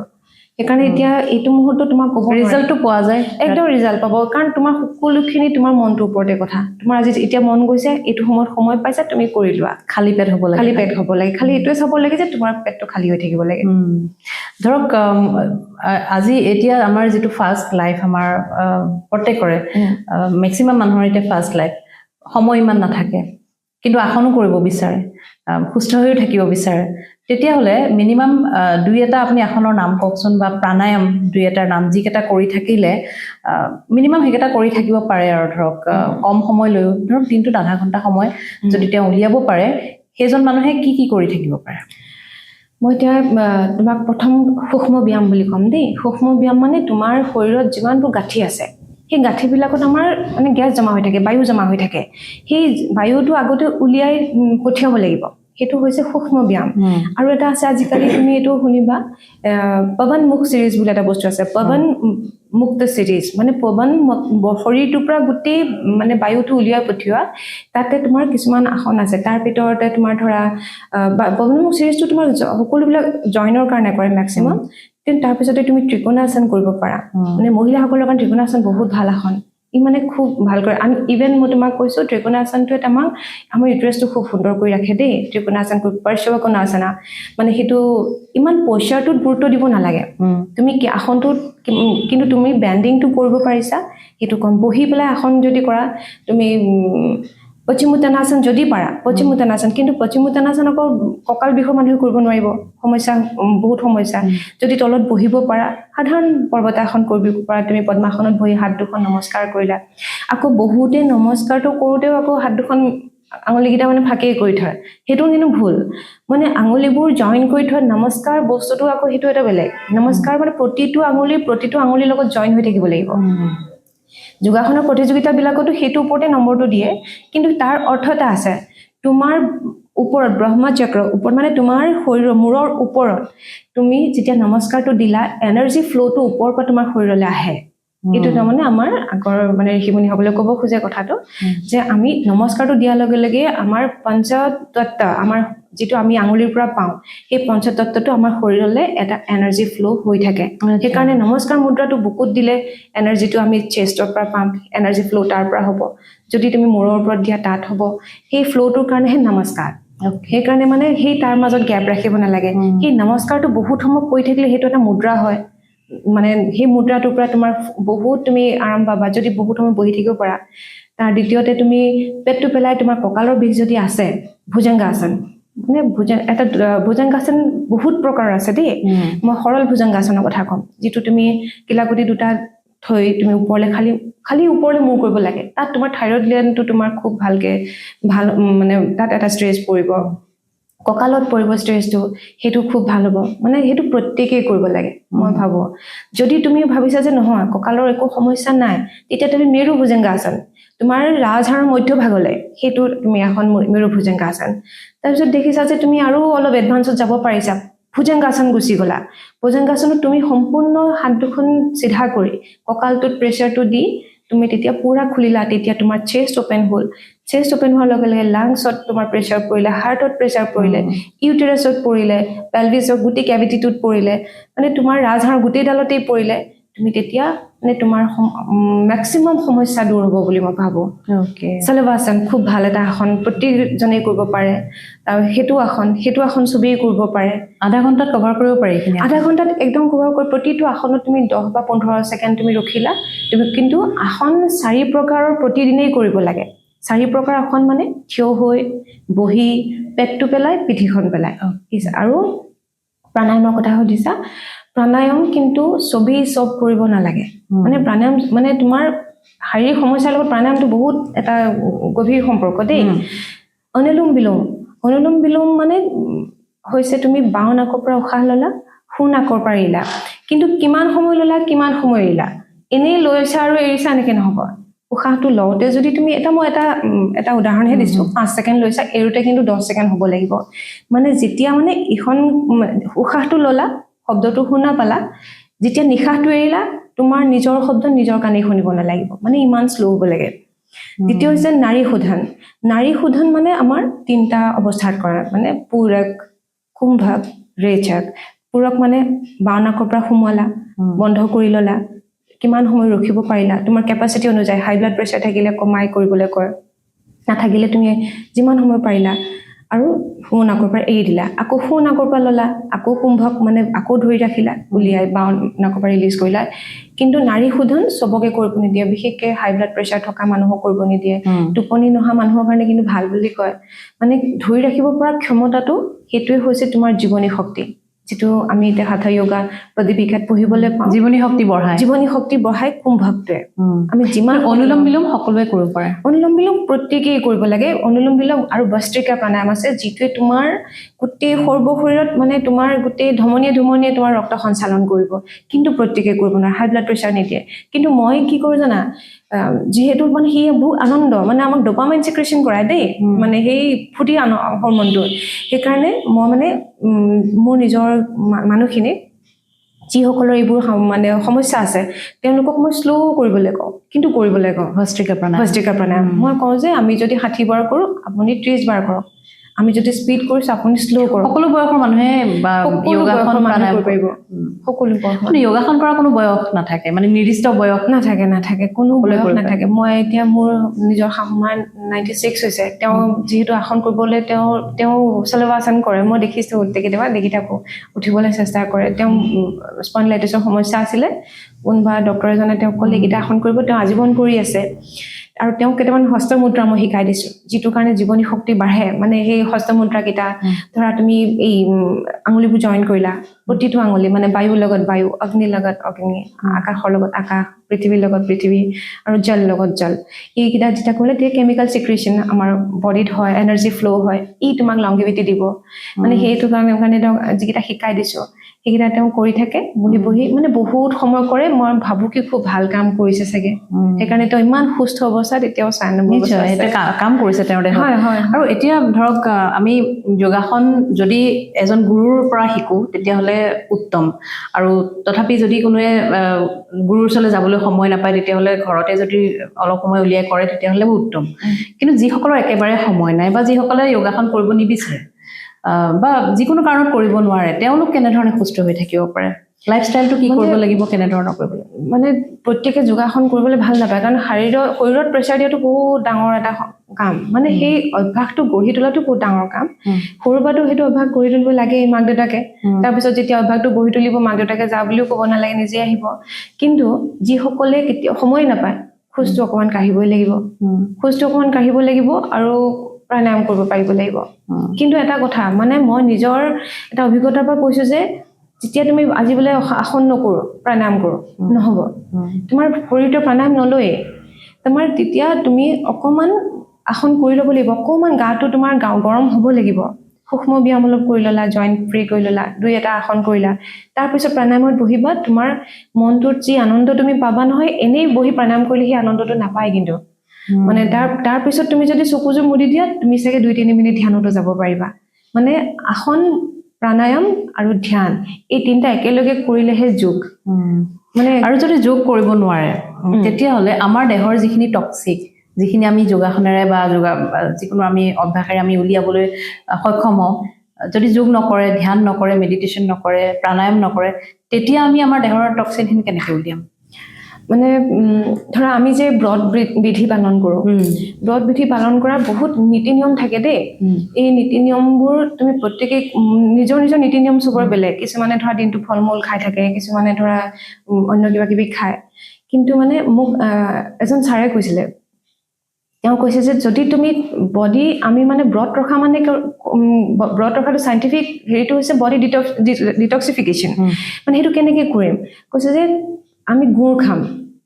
মানে তোমাৰ শৰীৰত শক্তিটোও লাগিব, এনাৰ্জিটোও লাগিব, কিন্তু তুমি আজি নোখোৱাকেও থাকিবা। আৰু কেনেকৈ তুমি বস্তুটো বাহিৰলৈ উলিয়াবা? তেতিয়া মানে তেওঁ কৈছিলে যে ক'লা ৰঙৰ গুড় আনিবা। তুমি আজি যদি ভাবিলা যে কাইলৈৰ পৰা তোমাৰ ব্ৰত আছে, 3 দিনৰ এটা প্ৰজেক্ট। মানে প্ৰথম দিনাখন তুমি কাইলৈৰ পৰা তোমাৰ ব্ৰত, তুমি প্ৰথম দিনা আজি ৰাতিৰ পৰা তোমাৰ প্ৰিপাৰেশ্যনটো চলিব। আজি তুমি খুব লাইট ফুড খালা, লাইট ফুডৰ ভিতৰত তুমি ডালিয়াটো বেষ্ট বুলি কৈছে, আৰু চাগু, এই 2টা বস্তু তেওঁ কৈছে যে খুব সহজে হজম হয়, তেতিয়া তুমি কাইলৈ কাৰণে গাটো পাতল লাগি থাকিব আৰু 3 গিলাচ তেওঁ পানী ল'বলৈ কৈছে আধা লিটাৰ গিলাচ তিনটাত মানে সেই তাত মানে তুমি গুড় এচপৰা গুড় তিয়াই থবলৈ কৈছে আৰু তুমি ব্ৰেকফাষ্ট হিচাপে সেই 1 গিলাচ পানী তাৰমানে তুমি খালা তাত দিনটো তুমি সৰু কম পৰিমাণে দিনটো পানী খাই থাকিলা তেনেকে তুমি ভাগ কৰি ল'লা তোমাৰ 3 লিটাৰ পানী হ'ল তুমি সেই গোটেই দিনটো তোমাৰ যদি তুমি মানসিকভাৱে প্ৰস্তুত তেতিয়া হলে তোমাৰ বডিটোৱে পানীটো এবজৰ্ব কৰি ল'ব আৰু তোমাৰ যিখিনি নিষ্কাশন কৰিবলগীয়া থাকে সেইখিনি কৰিব আৰু গধূলিলে তুমি ব্ৰতটো ভাঙিলা তুমি খালি আকৌ ডালিয়া খালা নতুবা তেওঁ আলু ফ্ৰাই কৰি খাবলৈ কৈছে ঘিউত দেই আলু ফ্ৰাই কৰি খাবলৈ কৈছে আলুটো বইল কৰি ল'বা আৰু তাতে মানে ঘিউটো দি পেলাই ঘিউটো আকৌ এই তাৱাত দিলে আকৌ বেড ফেট কনভাৰ্ট হৈ যায় সেইকাৰণে মানে ঘিউ গৰম আলুত মানে ঘিউ দিবলৈ কৈছে মিঠা আলু হ'লে বেছি ভাল মানে মিঠা আলুটো অত্যন্ত উপকাৰী তাতে তুমি অকণ নিজে ভাল লগাকে বনাই ল'লা আৰু কিন্তু অন্য একো খাব নালাগে পিছদিনাখন আকৌ তোমাৰ সেম আকৌ 1 গিলাচ পানী গোটেই দিনটোত 3 গিলাচ বনাই ল'লা দিনটোত 3 বাৰ খালা গধূলিলে তুমি আকৌ কিবা লাইট আহাৰ খাই দিলা মানে ভাতলৈ যাবলৈ মানা কৰিছে কোনো ধৰণৰ কাৰ্বহাইড্ৰেট ল'ব মানা কৰিছে আলুটোতে যি আছে আৰু পিছদিনাখন একে কৰিলা থাৰ্ড ডে তুমি ব্ৰতটো ভাঙিবা আৰু তোমাৰ আজি কিন্তু তুমি সেইদিনাখন তুমি আকৌ 3 গিলাচ পানী দিনটো খালা গধূলিলে তুমি ভাত খাবলৈ কৈছে কিন্তু সিদ্ধ ভাতত তেওঁ মানে ঘিউ দি পেলাই খাবলৈ কৈছে লগত অকমান গুড় লৈ ল'বা মিঠাটো মানে নিমখীয়াটো ডাইৰেক্ট খাব মানা কৰিছে যেতিয়াই ভোক লাগে তেতিয়াই খালি মিঠা খাবলৈ কয় যদি তুমি ভাবিছা যে আজি মোৰ বডিটোত আৰু তুমি যিমানখিনি নিষ্কাশন কৰিলা দিনটো প্ৰেসাব কৰিবলৈ গ'লা এইখিনিতে তোমাৰ বডি টক্সিনটো বাহিৰলৈ যায় মানে সেইটো বুলি তেওঁ কৈছিলে মই এবাৰ কৰি পাইছো মোৰ মানে প্ৰেসাব কৰি ভাগৰ লাগিল বুজিছা মই কেতিয়াবাৰ কৰিবলৈ যোৱা নাই আৰু এটা কথা তুমি যদি বডি ওয়েট কমাব খুজিছা তেতিয়াহ'লে কিন্তু তুমি বামন ধুতি কৰিব লাগিব কুঞ্জল ক্ৰিয়া বুলি কয় বামন ধুতি সেইটো এটা প্ৰজেক্ট মানে মই মাজতে সেই সৰু কোৰ্স এটাও কৰিলো এইটো মানে ওয়েট মেনেজমেন্টৰ সেইটো তাকো তুমি প্ৰথম দিনাখনৰ প্ৰায় 45 ডেজৰ এটা জাৰ্নি হয় তুমি 45 ডেজ তুমি তো কি খাবা হেতুটো থাকিবই দ্বিতীয়তে তোমাক কিন্তু ভাতৰ পৰা আঁতৰি আহিবলৈ কোৱা নাই মাছ মাংসৰ পৰা আঁতৰি আহিবলৈ কোৱা নাই সব খাব পাৰিবা কিন্তু তুমি বমি কৰি প্ৰথম মানে এসপ্তাহত দুবাৰ বমি কৰিব লাগিব তাৰমানে দুবাৰ পানী খাই তোমাৰ ভিতৰত অক্সিজেনটো উলিয়াব লাগিব তাৰ পিছত তুমি এটা সপ্তাহত তুমি দুবাৰ কৰিলা পিছৰ বাৰ তুমি আকৌ 15 দিনত দুবাৰ কৰিলা নহয় তাৰ পিছত 1 মাহত কৰিবলৈ কৈছে মানে সদায় কৈ থাকিলেও আমাৰ ইন্টেষ্টাইনটো উইক হৈ যায় বুলি কৈছে দেই বমি কৰি থকাটো যেটো উল্টা হয় ন বস্তুটো সেইটো কাৰণে মানে সেইটো সদায় কৰিব মানা কৰে কিন্তু সেই তেনেকেও তুমি বডিটো ডিটক্সিফিকেশন কৰিব পাৰা বমি কৰিবা মানে ধুতিটো মোস্ট ইম্পৰ্টেন্ট কিন্তু মানে ওয়েট লছৰ কথা ওলাইছে যেতিয়া শেষত আমি এটা কথা কওঁ যেহেতু ওয়েট লছৰ কথা বা হেলথ মানে যিখিনি আজিকালি কনসিয়াস মানুহ সকলোৱে যোগাতকে কিন্তু জিমৰ কথাটো বেছিকে প্ৰিফাৰ কৰে বা কোৱাও হয় যে জিমতে সোনকালে ওয়েট লছ হয় আপুনি কি ক'ব জিমতকে যোগাৰ বেটাৰ নে ওয়েট লছৰ কাৰণে বা ওভাৰঅল হেলথৰ কাৰণে তাৰমানে প্ৰথম কথা হ'ল কি মই জিমলৈ কেতিয়াও গৈ পোৱা নাই মই নিজে 80 কেজি আছিলো মই 80 কেজিৰ পৰা মই নিজে আজি 55 56 লৈ আহিলো সেইকাৰণে মই কেতিয়াও জিমলৈ গৈ নোপোৱা মানুহ এজনী মই অকল খোৱা বোৱা তোমাৰ কন্ট্ৰোল কৰি কৰিব পাৰি প্লাস তোমাৰ আসনটো তোমাৰ লাগিবই তুমি আসন কৰিলে মই নাভাবো যে যোগাসন কৰিলে মানুহ খিনাই যাব কিন্তু সদায় খোৱা বোৱাৰ ওপৰত ডিপেন্ড কৰিব তুমি কি খাইছা আৰু কিমান পৰিমাণত খাইছা তোমাৰ হেতু তুমি যদি 3 মাহ ভাবিছা যে 3 মাহত মই ওয়েট লছ কৰিম তেতিয়া হলে তুমি এনেকুৱা বস্তু খাব লাগিব যাতে তোমাৰ অকনো মাসল লছ নহয় কিন্তু ফেট গৈ থাকে তাৰ কাৰণে তুমি একদম কিন্তু তুমি মাংস খাবই লাগিব দেই আমি যেহেতু মাংস বুজি আমি একাৰণে মাংস খাব লাগিব মাছ খাব লাগিব ডেইলি ডিম খাব লাগিব আৰু ফ্ৰুটস আৰু সালাড তাৰমানে ধৰা তুমি আজি ভাবিছা যে আজি বা ওয়েট লছ কৰিম তুমি ভাতটো খাবই লাগিব কিন্তু খোৱাৰ আগতে তুমি আধা ঘণ্টা আগতে 1 প্লেট সালাড খাব লাগিব সালাডটো খাই দিলা নহয় সালাড খোৱাৰ লগে লগে তোমাৰ মানে তোমাৰ পেটটো ভৰি গল তাৰ ঠিক আধা ঘণ্টাৰ পিছত তুমি একদম তোমাৰ হেতাখনে এহেতা ভাত ললা আৰু ভাজি সাজি যি বনাইছা একদম তুমি ভাত খাওঁতে যিমানখিনি পেট ভৰে সিমান পেট ভৰাকে খাব লাগিব দালি দুবাটি ললা তুমি তাতে যদি মাংস থাকে 2-3 পিস ললা মাংস আকৌ খুব তেলত ফ্ৰাই কৰি ললে নহব দেই মানে তুমি অকমান কম পৰিমাণে আৰু সকলোখিনি দি পেলাই মাছ এডোখৰ সদায় খাব পাৰা তুমি কিন্তু আজি যদি মাংস খালা কাইলৈ তুমি মাছ খালা কাৰণ তোমাৰ সেইটো সময়ত ফেট লছ হৈ থাকিব নহয় কিন্তু মাছল গ্ৰোথ হৈ থাকিবৰ কাৰণে কিন্তু মাছ মাংস অলিভ বিন জাতীয় বস্তু কিন্তু থাইৰয়ড থাকিলে আকৌ সেইটো খাব নোৱাৰিবা সেইটো কাৰণে তাৰমানে তুমি বহুত ভাবি চিন্তি খাব লাগিব আৰু মই ভাবো ডালিম ডেইলি এটা খাব লাগে এটা মধুৰিআম খুব খাব লাগে আৰু মানে সময় উপযোগী যিবোৰ বতৰৰ ফল সেইবোৰতো খাবই লাগে সেইবোৰৰ পৰা খুব আমি এন্টিঅক্সিডেন্ট পাওঁ এতিয়া বগৰী দিন খুব খাব লাগে মানে এই বস্তুবোৰ খাই থাকিলে তুমি ভিতৰি তোমাৰ যে ইমান কাম কৰি থাকিব গমেই নাপাবা আৰু 3 মাহত তুমি যদি 10 কেজি ৱেট লছ নকৰা মোক ক'বা তুমি মানে আমি জিমৰ পৰিপন্থী নহয় সেইটো আমি নিগেটিভ ক'বলৈ নাযাওঁ একদম জিমৰ পৰিপন্থী বুলি মই জিমক বেয়া বুলি নকওঁ কাৰণ বহুত মানুহেতো জিমলৈ গৈ ৱেট লছ কৰিছে কিন্তু এৰি দিয়াৰ লগে লগে কিন্তু আকৌ বাঢ়ি আহে সেই কথাটোও সঁচা যদি তুমি তাত গৈ পেলাই যিবোৰ ৱেট ল'বলৈ দিয়ে মানে গধুৰ গধুৰ বস্তু দাঙিব দিয়ে ধৰা সেইবোৰ মাসল গ্ৰোথ হ'বৰ কাৰণে আমি সদায় আমাৰ নিচিনা মহিলা জানো আমি সাংসাৰিক মহিলা সদায় যাব পাৰিম আৰু ঘৰত জানো সিমানখিনি সুবিধা আমাৰ আছে সেইকাৰণে মই জিমলৈ গৈ পেলাই এটা একমাহ ট্ৰেইনিংটো লওক তাৰপিছত ঘৰত পৰাখিনি কৰক যদি তেওঁ কৰিব নোৱাৰে তেতিয়াহ'লে যোগাসন কৰক আৰু ভিতৰৰ স্বাস্থ্য ভিতৰখন শুদ্ধ কৰি ৰখা বা ভিতৰৰ স্বাস্থ্যখন ঠিককে ৰখাৰ বাবে কিন্তু যোগা হ'ল উত্তম ভাল লাগিলে মনতে কথা পাতি থাকিলে কথা পাতিয়ে থাকিব লাগিব আৰু বহুত কথা আছে বহুত বিষয় আছে আমি দীঘলীয়াকৈ আৰু এদিন বহিম কিন্তু এইখিনি সময়ত আমি যিখিনি পাৰিলো আমাৰ সচৰাচৰ যিখিনি সমস্যা আমাৰ মহিলাসকলৰ বিশেষকৈ সেইখিনি সমস্যা ভাবো আমি কভাৰ কৰিলো নহয় জানো ধন্যবাদ সংগীতা আৰু মই কোৱা কথাখিনি সেইটো মোৰ সম্পূৰ্ণ মোৰ নিজৰ মতভাৱ মানে নিজৰ এক্সপেৰিয়েন্স সেইখিনি বহুতৰ লগত চাগে নিমিলিবও পাৰে কিন্তু যিয়ে নহওক মোৰ নিজৰ অভিজ্ঞতাটো তোমাৰ লগত শ্বেয়াৰ কৰিব পাই থেংক ইউ দেই ঠিক আছে ধন্যবাদ ভাল লাগিল